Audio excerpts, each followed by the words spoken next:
Good evening and salutations, my GH fans. Start with Lulu and Dante. So, Lulu is talking to Laura, and, once, I guess part two of this, she comes clean. She's like, she's still in love with Dante, and she still loves Dustin, and, she's confused. She doesn't know what to do. And, she's trying to sort out her feelings. And Laura's like, listen, why don't you just talk to Dustin, tell him that you need some time and space, don't allow him to move in, and just kind of see what happens, this way you can kind of just clear your head. And, Lulu takes that advice. She calls Dustin. Dustin comes over, and, she's doing one of those, I'm going to go on a roundabout circle of trying to get to the point of talking to them, whatever hard conversation that you got to talk to them about.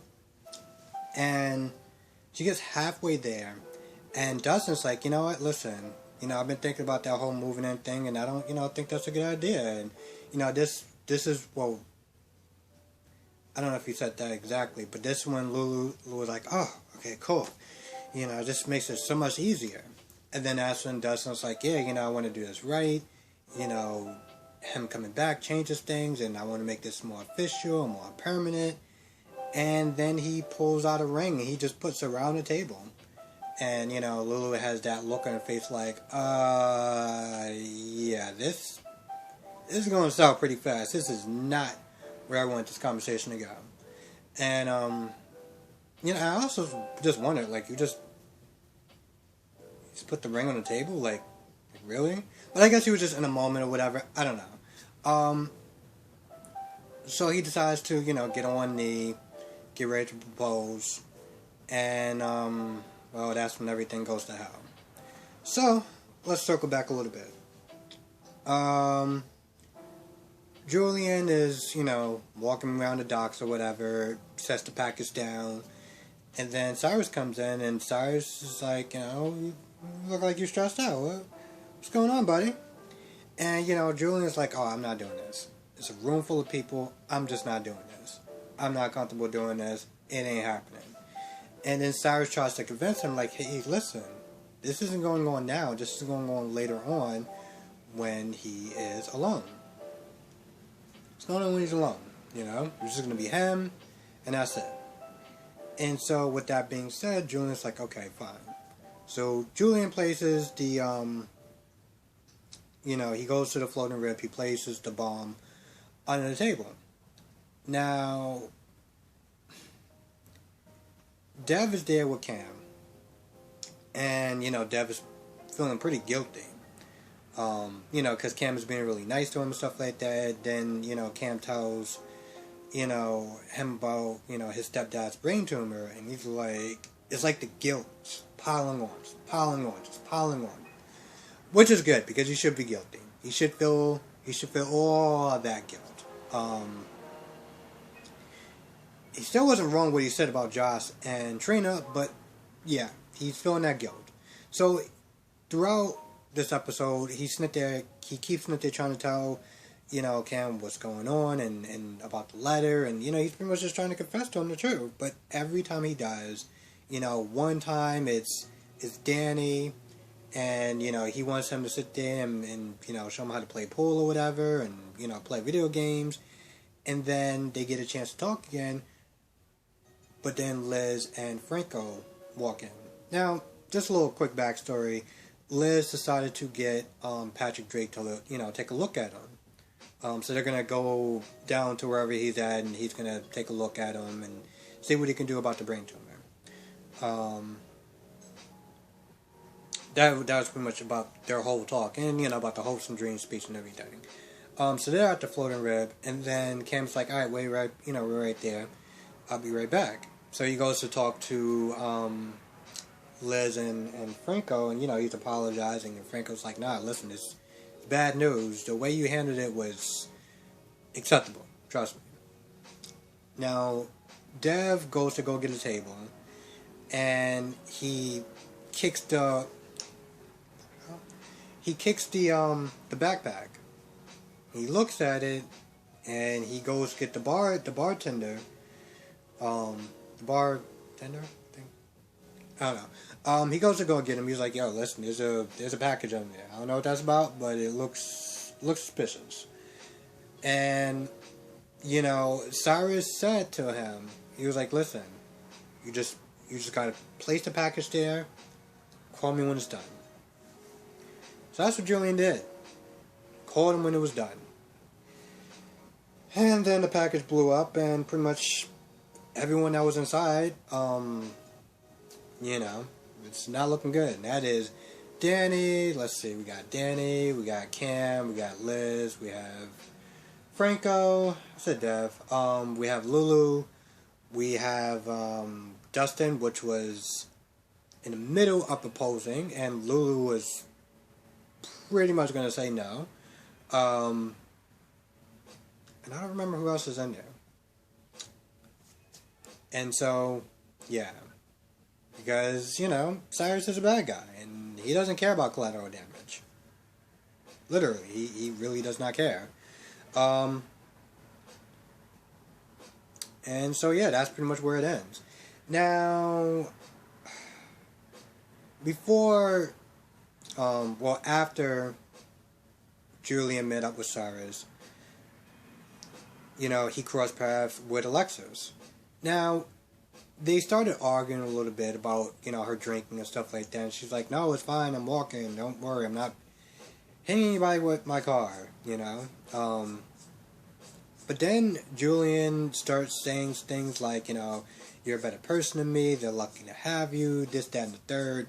Kind of like, I'm going out on my last ride or whatever. And I'm pretty sure Alexis is still probably buzzed, but even she looked at him like, "Yeah, because you, sound a little kind of morbid." And, Julian was just like, "Oh, I'm just in a very melancholy kind of mood."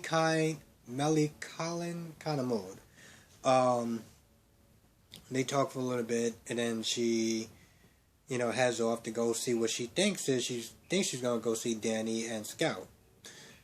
What she really is going to get in there for is an ambush. Now you got Diane, you have Sam, you have Molly, and then Valentine comes in. Sam, being Sam, well, she acts like Sam. And I'm not gonna lie, I'm like, seriously? Of course it's you. Just the bitchy attitude, And Diane points out, like, listen, she may not listen to y'all. She may not even listen to me.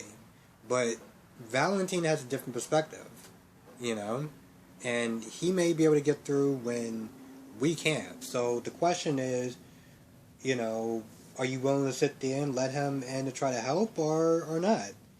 And, Sam says, yeah, but, she says it when it's like, "Oh, well, if you don't, then I'll kill you," and blah, blah, blah. I'm like, okay, whatever, Sam. Honestly, to tell you the truth, I'm not going to lie. She is one of those women that, like, loves to sit there and don't get me wrong, I'm not saying she doesn't know how to handle herself in the fight. But I just really don't like the fact that, never mind. I feel like I just kind of just answered my own damn question.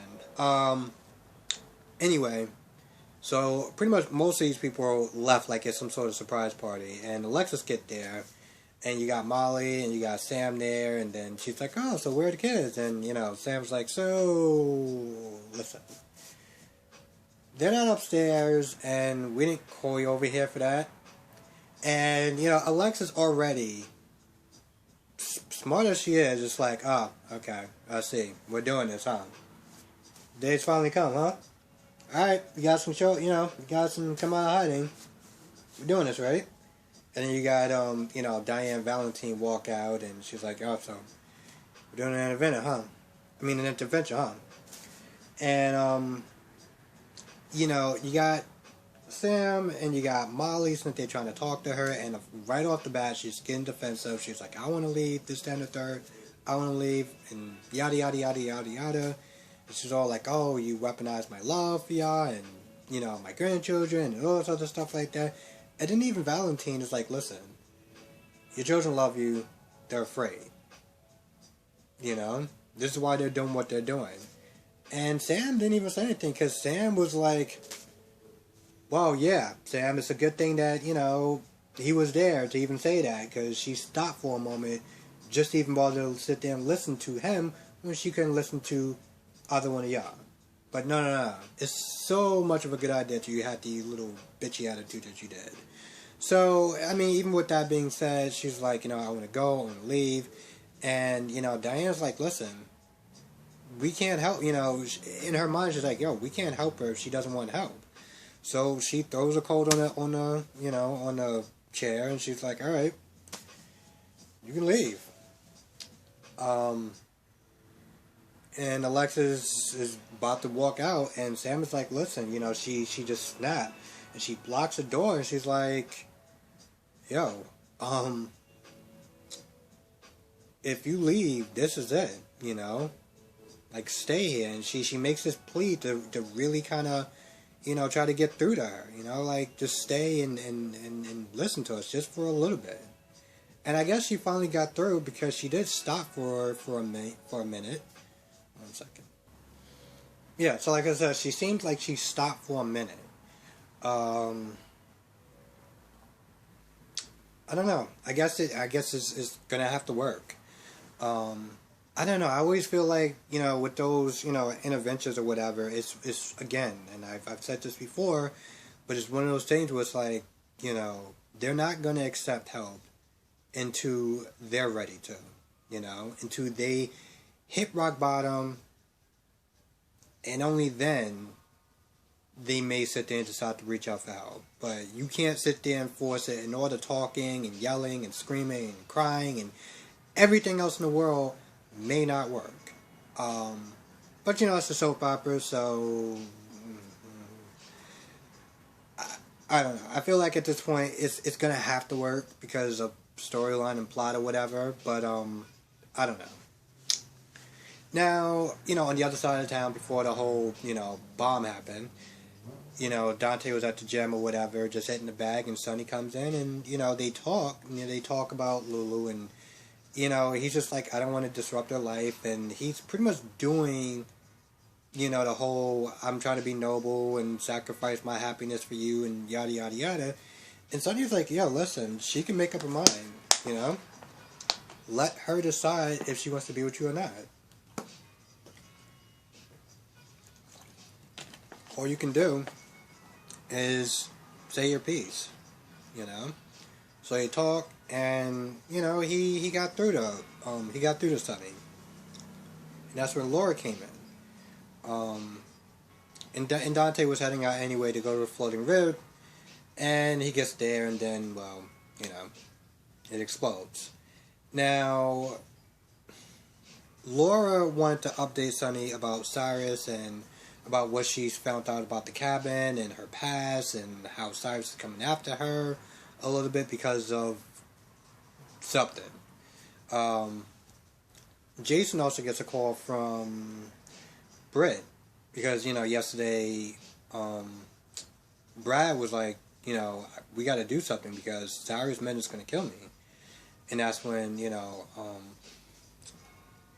Britt called up Jason to sit there and come to the hospital, but Jason was like, yo, I'm with my son right now, I can't leave.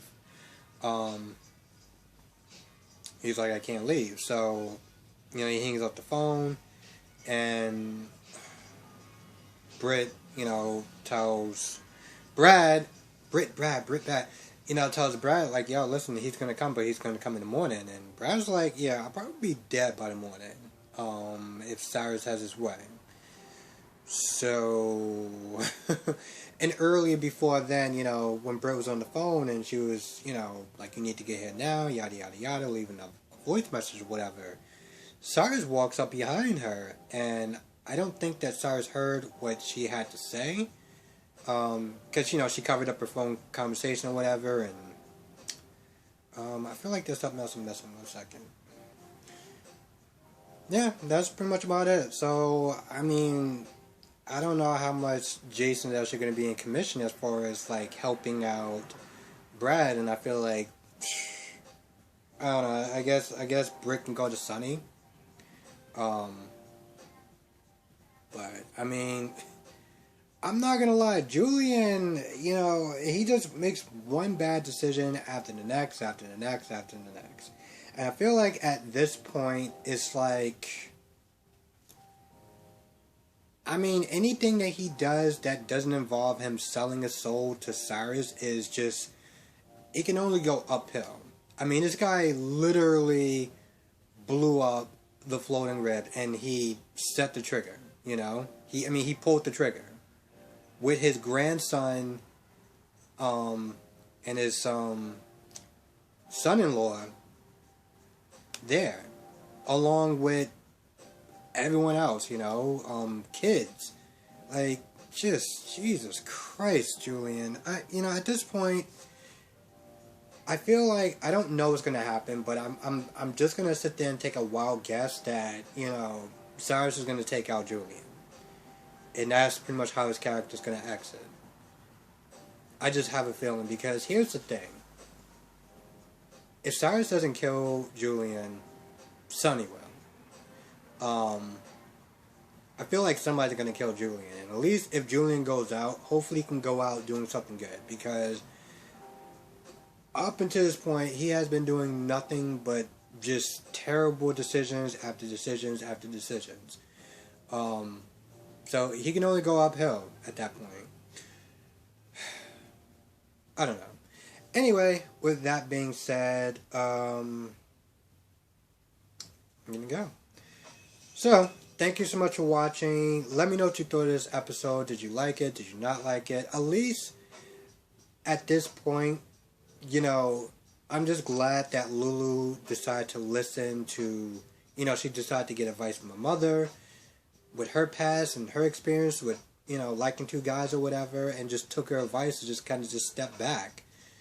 But unfortunately, I'm not going to lie, this isn't really going to matter because, you know, bomb and explosion and who knows if...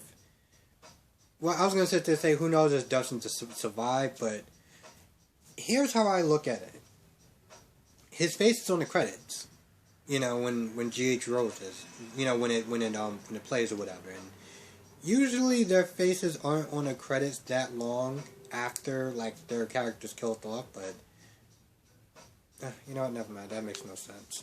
I'm sitting there thinking, I was like, you know what, how many times have characters been killed off and just, like, left after their pictures have been on, you know, the intro? So that theory goes out the window. Anyway, with that being said, thank you so much for watching. Let me know if you liked this episode or not. What do you think of everything? Because it was a lot. Have a good weekend. I will catch you in the next video.